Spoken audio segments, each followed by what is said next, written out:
où il y a écrit là-bas, Amar Rabbi Avdimi. Donc on dit qu'ils étaient sous la montagne. Dire Rav Avdimi, Bachamar, Melamed Shekapak de pourquoi les mettre à Arkegit. Dieu a pris la montagne du Sinaï, il leur a mis sur la tête. Il leur a dit, si vous acceptez la Torah, c'est bien. Sinon, c'est là-bas sera votre tombeau.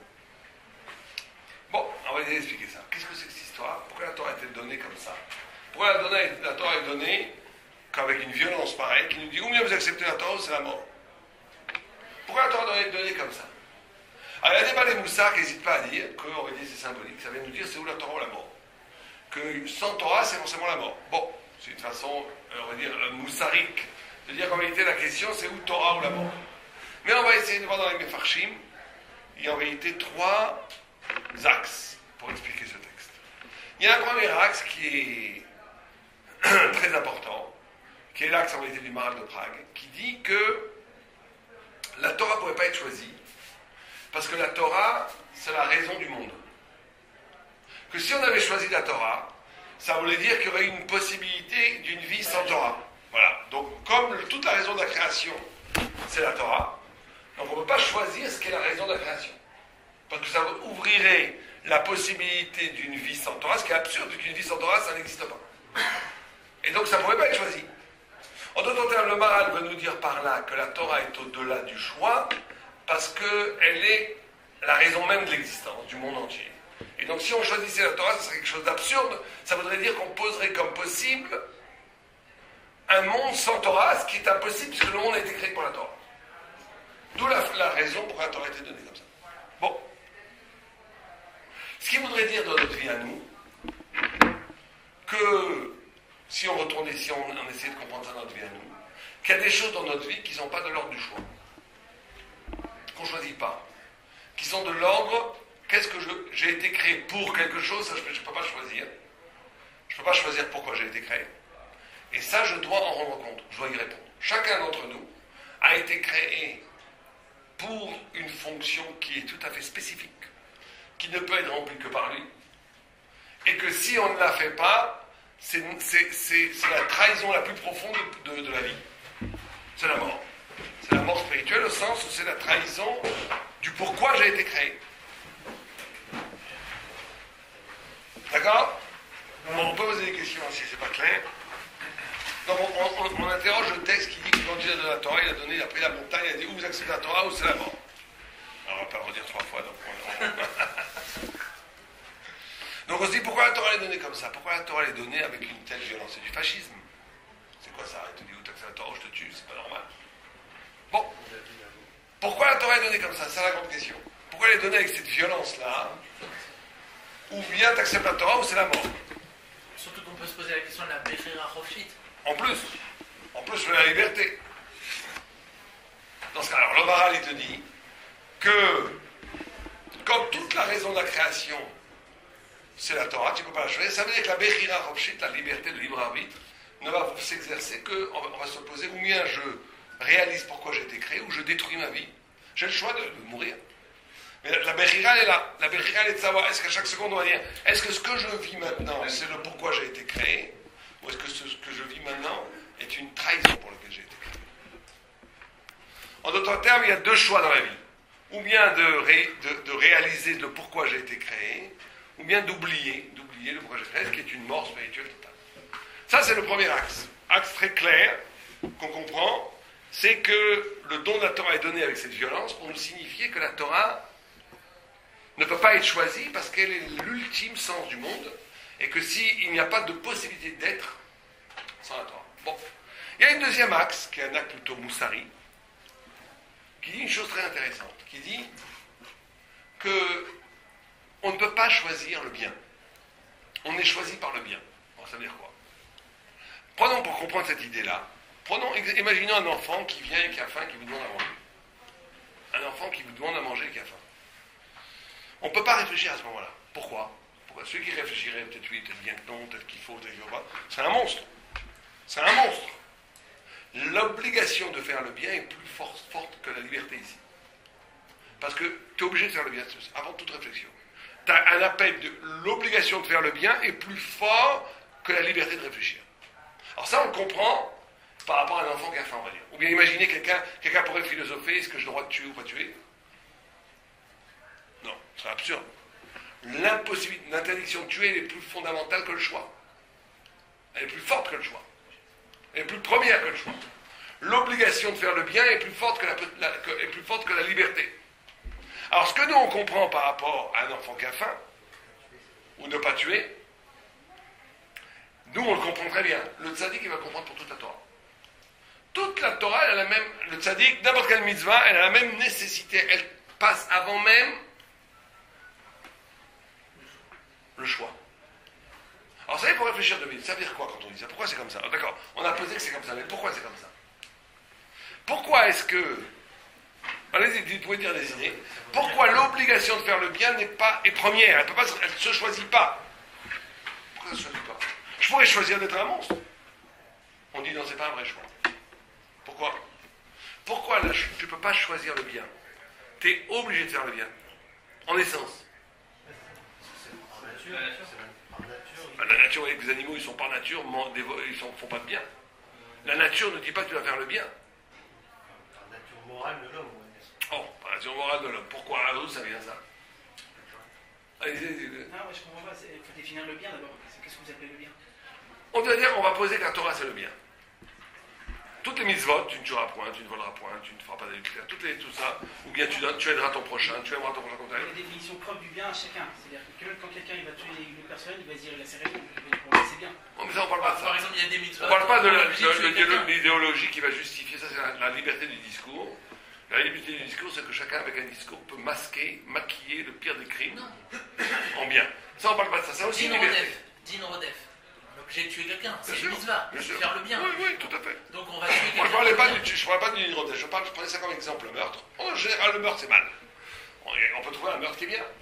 En général, on peut toujours trouver dans la Torah quelque chose qui est l'exception qui confirme la règle tout le temps. Mais on va dire le bien en tant que véritablement bien. Alors pourquoi c'est comme ça? Vous comprenez, ça dépasse notre question. C'est même pas une question de définition du bien. Il y a quelque chose de fondamental qui s'appelle le tov, et dont toutes les mitzvot en vérité sont une manifestation, qui m'oblige à faire avant la liberté de penser. D'où ça vient? Comme vous avez dit au début, parce que c'est le but de la création. Oh, c'est complètement libre, bravo. C'est ce qu'on appelle dans la Torah, plus que le but de la création, c'est qu'il y a une itraïvout qui est avant la Bechira Rochette. Comme j'ai été créé pour quelque chose. Donc, quand je réponds au bien, je réponds à pourquoi j'ai été créé, c'est avant la liberté. C'est chronologiquement, essentiellement, fondamentalement avant la liberté. Bon, alors ça va nous mener très loin, ça. Parce que vous savez que qu'est-ce qui va faire que la responsabilité est plus fondamentale que la liberté? Que l'obligation de faire du bien est plus importante que l'obligation, d'être libre. En Occident, on ne pense pas forcément comme ça. On pense que la liberté, c'est la valeur suprême. Nous, on ne pense pas comme ça. On pense que la liberté, c'est très important. Mais ce n'est pas du tout la valeur suprême. Et la responsabilité est plus fondamentale que la liberté. Qu'est-ce qui va poser que l'un est plus important que l'autre? On va assumer les conséquences de ce qu'on va faire justement en étant libre. Mais c'est un homme qui va te dire que la liberté pour moi c'est le plus fondamental. Il dit j'assume les conséquences. Qu'est-ce qu'il fait? Il y a deux façons de voir le monde. Il y a deux façons de voir le monde. Il y a une façon de voir le monde qui génère que la liberté est première. Il y a une façon de voir le monde qui génère que la responsabilité est première. Quelles sont ces deux façons de voir le monde? Réfléchissons un petit peu. Si on considère, vous savez que... La première, c'est qu'on fait partie du monde. Alors, Donc on fait partie du but annoncé de la création, dont on parlait tout à l'heure. on vous rapproche. C'est vrai que ça tourne autour de ça. Ben, on va expliquer les choses très simplement. Vous savez que toutes les discussions qu'on a avec les apécorsés, ou bien avec ceux qui sont pas dans la Torah, elles peuvent se résumer à une grande discussion. Moi, j'ai remarqué, toutes les discussions, elles peuvent se résumer à une seule grande discussion. Une seule. C'est laquelle? On va la résumer comme ça. Qu'est-ce qui est premier? L'esprit ou la matière? La vérité ou la matière? Ça veut dire quoi? Expliquons les choses comme ça. Vous savez qu'il y a une façon de voir le monde. Ou avant, il n'y a que de la matière. Bing Bang, on ne sait pas d'où vient ce Bing Bang, mais il y a Bing Bang. Tout d'un coup, énergie pure. Cette énergie va à un moment donné se refroidir, on va faire les premiers atomes. Les atomes vont se développer, vont faire après des molécules, et moi je vais très vite, les molécules vont faire après des minéraux, les minéraux des végétaux des animaux. Il y en a un peu plus sophistiqué que l'autre qui va se lever la tête, qui va se dire comment accéder à la pensée. Et après il va commencer à avoir des idées, et après il va commencer à projeter des images sur les murs, et donc il va avoir la conscience. Et après il va avoir de plus en plus de conscience, il va faire des civilisations. Il va créer des systèmes philosophiques, et après une religion, et après Dieu. Ras Shalom de penser comme ça. Ça veut dire, c'est une pensée qui pense qu'avant tout, il y a matière. Avant tout, il y a matière. Et que l'esprit n'est que le résultat d'une extraordinaire aventure qui dure depuis 13 milliards 700 millions d'années, qui a créé l'esprit, la religion, la pensée. Donc vous comprenez que quand on pense comme ça, l'esprit, la capacité de penser, tout n'est que le résultat d'une grande aventure de la matière. Simplement, on a un nouveau Dieu qui s'appelle le temps, qui vous transforme une carotte en lapin, une pierre en bonhomme, une pierre en philosophe, parce qu'on vous donne le milliard d'années que vous voulez, ça peut le faire. Avec des sons ontologiques comme ça. C'est une théorie qui se tient d'un point de vue purement, ça se tient. Il y a des grosses couches sur cette théorie, mais ce n'est pas notre problème. Mais en tout cas, quand on pense comme ça, qu'est-ce qui est premier, la responsabilité ou la liberté? La liberté. Parce que je suis avant tout libre, je fais ce que je veux, puisque j'ai rien avant qui m'a défini. Je ne suis que mais en vérité, cette liberté, mais en vérité, cette liberté n'est pas possible quand on réfléchit profondément, puisque tu es toujours déterminé par une histoire ancienne. C'est que le centre de gravité chez le peuple juif, c'est ça qui se différencie des goïs, c'est que le temps est considéré à partir du futur. Chez les goïs, c'est toujours le passé. C'est pour ça qu'une civilisation, quand elle perd ses raisons, elle s'effondre.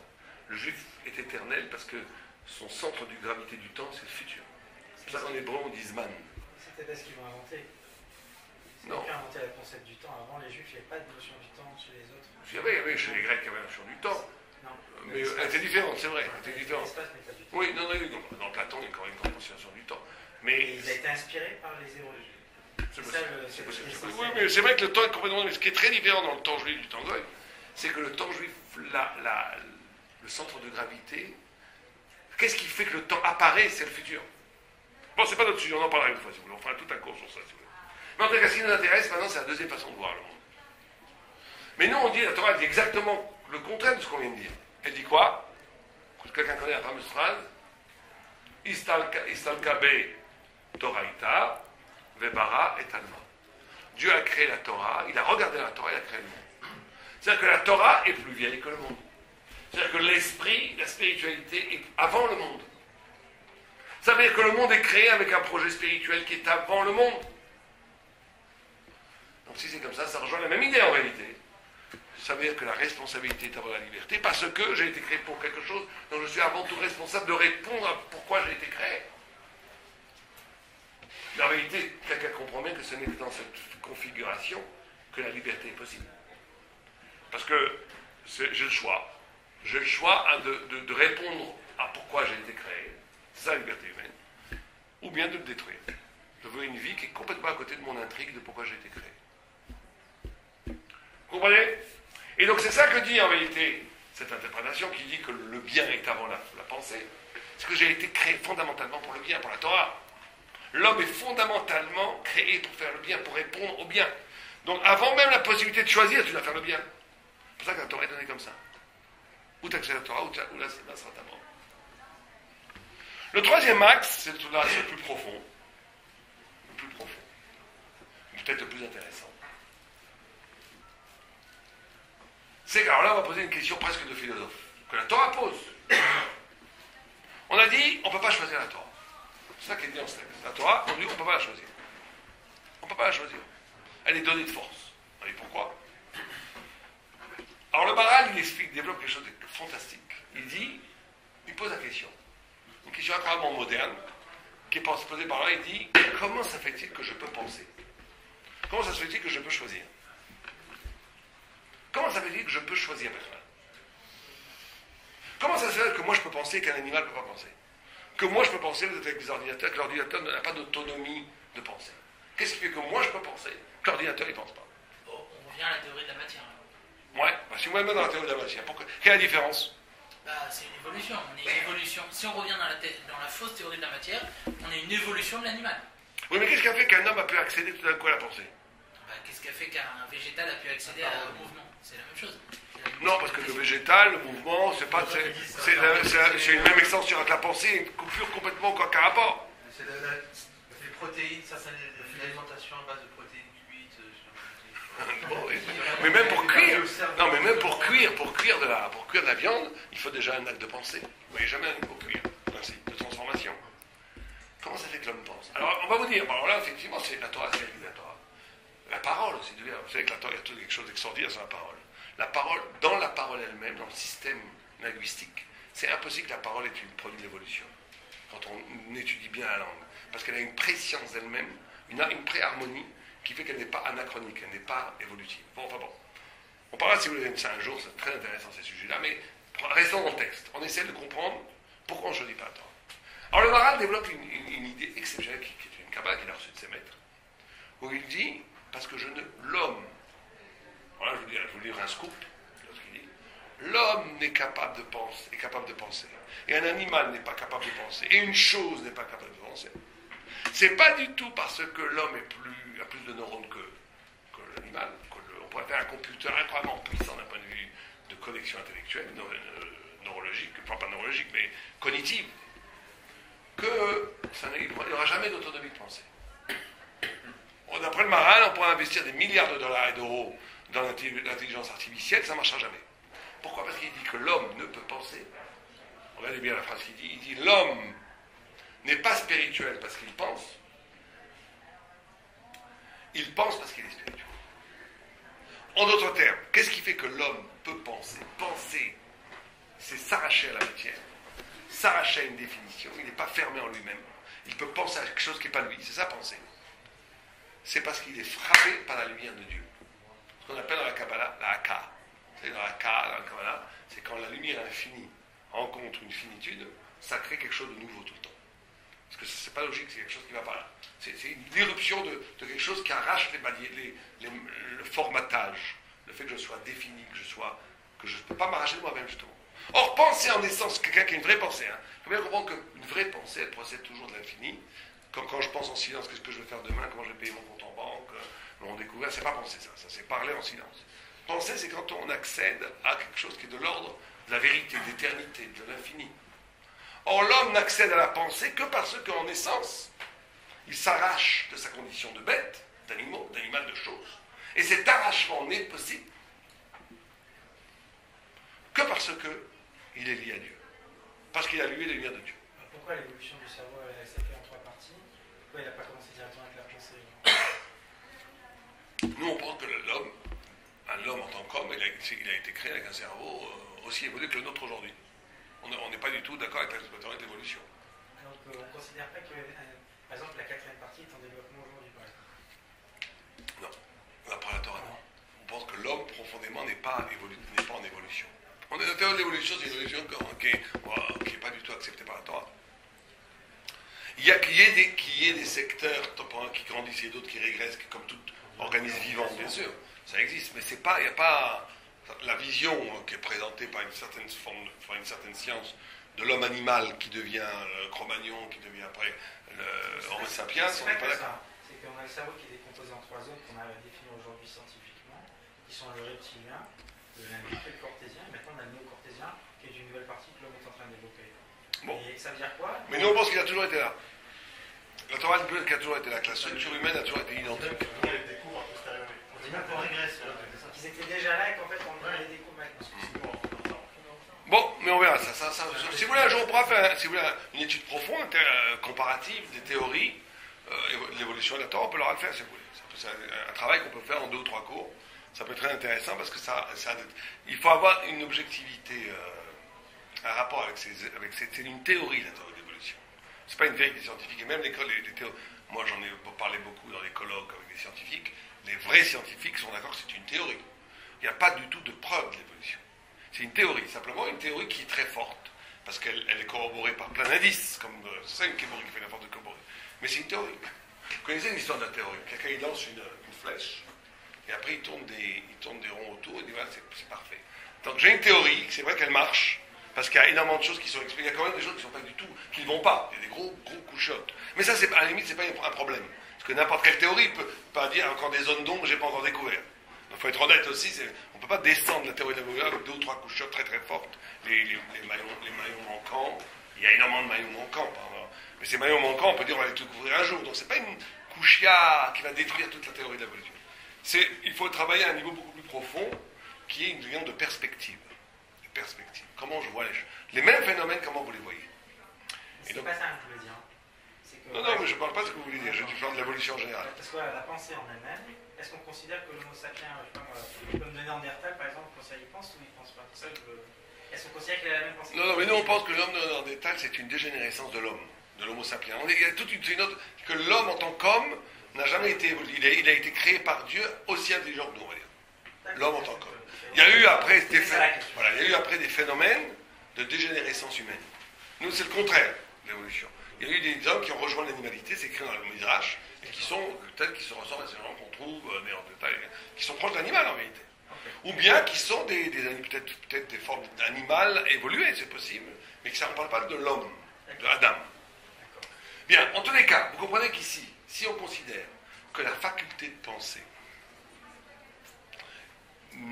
n'existe que parce que l'homme a été en relation avec l'infini. C'est ça qui l'éveille à la pensée. En relation avec la Torah, donc, avec l'infini. Et c'est parce que l'homme est en relation avec l'infini, avec Dieu, qu'il accède à l'autonomie cérébrale à la pensée. Qu'il peut réfléchir. Parce qu'il peut réfléchir, si on réfléchit un petit peu, justement, c'est la capacité de s'arracher de soi-même, c'est tout ça, réfléchir. C'est parce que dès que... D'ailleurs, même dans ceux qui sont capables de penser, qu'est-ce qui différencie un idiot? Vous savez ce que dit le Rav Simra Dissol. Il dit qu'est-ce qui différencie un idiot d'un racham? Je parie ce que vous voulez que personne n'a trouvé s'il ne connaît pas la réponse. Moi j'aurais dit le coefficient neurone, la curiosité, enfin je sais pas. Qu'est-ce qu'il dit lui? Il dit de l'imagination. Il dit l'imagination au sens que j'appelle lui, c'est une mauvaise traduction l'imagination, qui s'appelle Kohar Hatzio. Il dit le rachat, il voit qu'est-ce qu'il voit, il intéresse qu'est-ce qu'il intéresse, manger, dormir, consommer. Ou bien il ne croit qu'est-ce qu'il voit, c'est-à-dire qu'il n'est que dans la présence. Il ne peut pas s'arracher. Il est complètement formaté, déterminé par l'endroit où il est. Le tzaddik, ou le racham, même pas le tzaddik, le racham, il a cette capacité de s'intéresser à une chose qui, l'echora, n'a aucun rapport avec sa vie. Et c'est cet arrachement à ce moment-là. Regardez Moshe Rabbeinu. Le Balei Moussa, il dit Moshe Rabbeinu. Sa grandeur, c'est qu'étant élevé dans le palais du prince, il aurait pu vivre dans sa bulle, ne pas voir la souffrance des autres. Il a dit, mais il y a quelque chose d'autre que ça. Il n'y a pas que ce palais. Il est concerné par l'ailleurs. Être concerné par l'ailleurs, c'est la preuve première d'intelligence. Et plus quelqu'un est intelligent, plus il est concerné par quelque chose qui n'est pas identique. Plus quelqu'un est idiot, plus il n'est intéressé. Quand on prend même l'image cliché du paysan, vous lui parlez de ses bêtes, de son champ, des céréales, là il est content. Vous lui faites écouter une musique de Mozart, il dit c'est quoi ça? Vous lui faites un livre, même un livre de littérature, il ne comprend même pas à quoi ça sert. Il est complètement fermé dans son petit monde. Ben ça peut être pareil dans la Torah. Il faut faire très attention que le Chacham est quelqu'un qui a une capacité, tout a été créé par Dieu. Et donc tout a une voyelle, tout a quelque chose de divin qu'il faut savoir cueillir. Tout dans la Torah, il y a des choses qui sont tamées. Mais même dans la Touma, il faut savoir dire, il faut savoir dire cette Touma, elle est intéressante parce qu'elle est tamée. Je veux voir en quoi elle est tamée. Le Chacham, il est capable de tout torahiser. Bien. À quelle heure on a arrêté? Vers cette heure-là, j'imagine.